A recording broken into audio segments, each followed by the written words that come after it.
Un an après la chute de Bachar el-Assad, un musée pas comme les autres a vu le jour. Il se visite avec un casque de réalité virtuelle.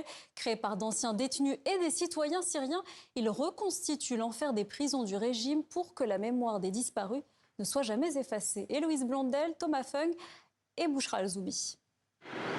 En plein centre de Damas, le musée des prisons syriennes offre une immersion unique.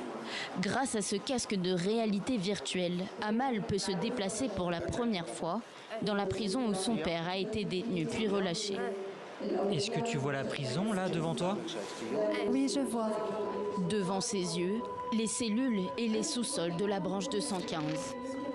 Ici, les prisonniers ont été exécutés, torturés ou brisés par les conditions de détention.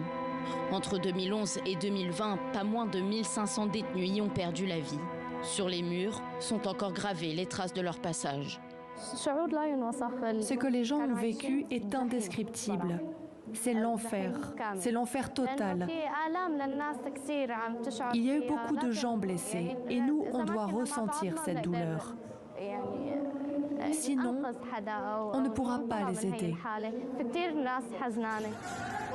Le 9 décembre dernier, le dictateur Bachar el-Assad est renversé et les prisons s'ouvrent. Des milliers de registres confidentiels, d'interrogatoires et d'actes de décès sont découverts. Aidés par d'anciens prisonniers, Omar Alouane et l'équipe du musée ont pu collecter ces preuves. Dans le chaos qui a suivi la chute, beaucoup de gens ont pu prendre des photos des documents. Grâce à ça, on a pu enquêter sur l'organisation bureaucratique pour connaître le nombre de personnels, où ils se trouvaient et qui donnait les ordres.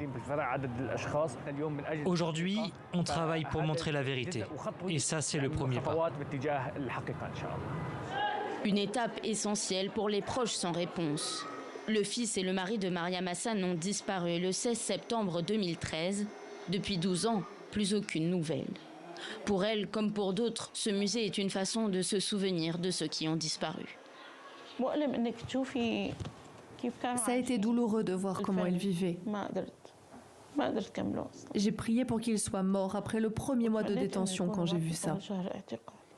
Mais l'idée de musée est incroyable car il sert à préserver l'histoire pour qu'elle ne disparaisse pas. Les musées ne seront pas oubliés.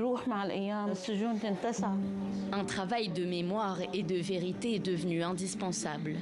En Syrie, plus de 300 000 personnes restent portées disparues sans qu'aucune réponse officielle n'ait été donnée.